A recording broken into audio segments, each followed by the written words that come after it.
반갑습니다. 오늘 청소년팀 고난주간 묵상 말씀 요한복음 19장 28절 말씀을 같이 한번 읽어보겠습니다.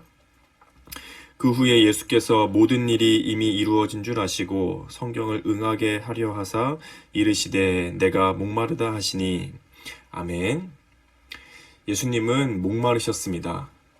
십자가에 달려 돌아가시는 중이신 예수님께서는 목이 마르셨습니다.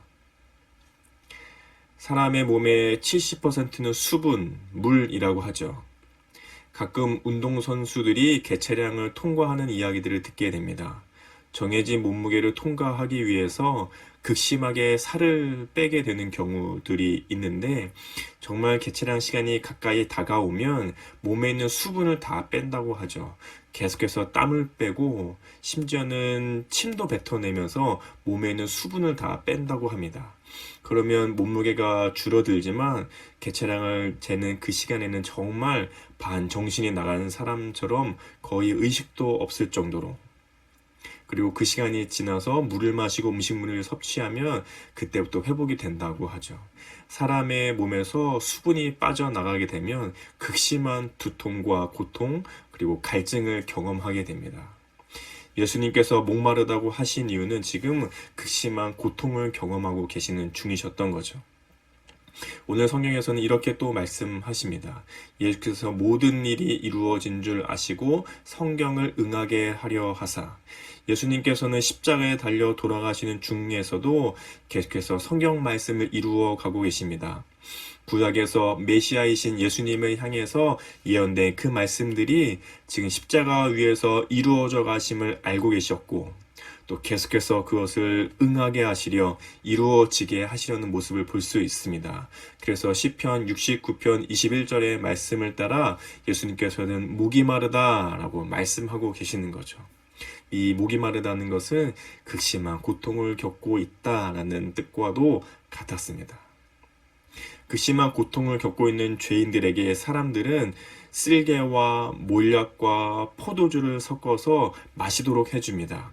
그러면 약간의 진통제 같은 마취제 같은 성격이 있어서 잠깐이나마 고통을 잊을 수 있었기 때문이죠. 예수님께도 사람들이 몰약과 쓸개와 포도주를 섞어서 마시도록 주었습니다. 하지만 예수님은 그것을 받지 않으셨어요. 맛만 보고는 고개를 저으며 받지 않으셨죠. 왜 그랬을까요? 예수님은 십자가에서 받으시는 그 고통을 온전하게 다 받아내셔야 했기 때문입니다. 고통을 깎아내거나 고통을 경감시키는 것이 아니라 하나의 제물로서 온전한 그 고통을, 우리 모든 인류의 고통을 다 받아내셔야 했기 때문이죠. 그리고 또 한 가지는 온전한 제물로 지금 드려지고 있기 때문이었습니다. 나시린의 법, 하나님께 제물로 바쳐진 나시린의 법상 나시린들은 포도주를 마시지 말아야 했거든요.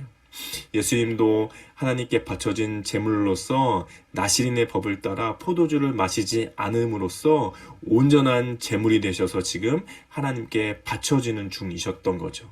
예수님은 지금 십자가 위에서 온전한 고통을 받으시고 온전한 제물로 드려지고 계셨습니다. 오늘 나눈 이 말씀을 따라 우리의 삶에도 같이 한번 생각해 보면 좋겠습니다. 여러분, 우리는 목마른 사람들입니다. 몸이 목마르면 물을 마시고 음료수를 마시면 됩니다. 또 배고프면 밥을 먹고 음식을 먹으면 됩니다. 하지만 우리의 영혼도 목마른 사람들입니다. 그래서 잘 모르는 사람들은 그 영혼을 채우기 위해 다른 것들로 채우려고 하죠. 돈을 많이 벌면, 또는 좋은 성적을 얻으면, 혹은 눈에 보이는 외모적인 것들 혹은 좋은 것들을 갖추고 가지면 마치 채워질 것처럼 그것으로부터 만족을 얻으려고 하는 사람들이 종종 있습니다. 여러분에게 가장 만족을 주는 것은 무엇입니까? 두 번째로 생각해 보아야 할 것은 우리에게 가장 만족을 주는 것, 우리의 영혼을 유일하게 채워줄 수 있는 것은 바로 예수님입니다. 예수님의 말씀을 듣고 하나님을 향해 기도하며 성령님과 내가 매일 매순간 동행하고 있다는 것을 느낄 때 우리의 영혼은 만족하게 되고 우리의 목마름은 해결되게 됩니다. 오늘 하루 동안 이 말씀을 잘 기억할 수 있으면 좋겠습니다. 나의 영혼을 채우시는 분, 나의 목마름을 해결하실 수 있는 분, 그 예수님을 따라서, 그 예수님을 찾아서 말씀을 읽으며 기도하며 매 순간 맞아 성령 하나님이 나와 함께하고 계시지를 느끼며 살아갈 수 있는 그런 은혜가 있으면 좋겠습니다. 함께 기도하고 마치고 여러분은 각자 기도하며 오늘 이 말씀을 마음속에 새기면 좋겠습니다. 기도하겠습니다. 하나님 참 고맙습니다. 오늘도 귀한 말씀을 우리에게 주시는 하나님, 십자가 위에서 극심한 고통 속에 죽어가시면서도 온전히 고통을 감내하시고 온전한 제물로 드려지신 예수님의 모습을 보게 됩니다. 하나님, 우리에게 무엇이 가장 만족을 줍니까? 다른 어떤 것이 아니라 예수님이 우리의 영혼을 채울 수 있는 유일한 만족이심을, 오직 예수님만이 우리에게 만족을 주실 수 있는 유일한 분이심을 오늘 하루 동안 우리가 기억하면서 말씀을 읽고 하나님께 기도하며 매 순간 성령님과 함께 동행하며 살아갈 수 있는 은혜를 우리에게 허락해 주시옵소서. 예수님의 이름으로 기도드립니다. 아멘.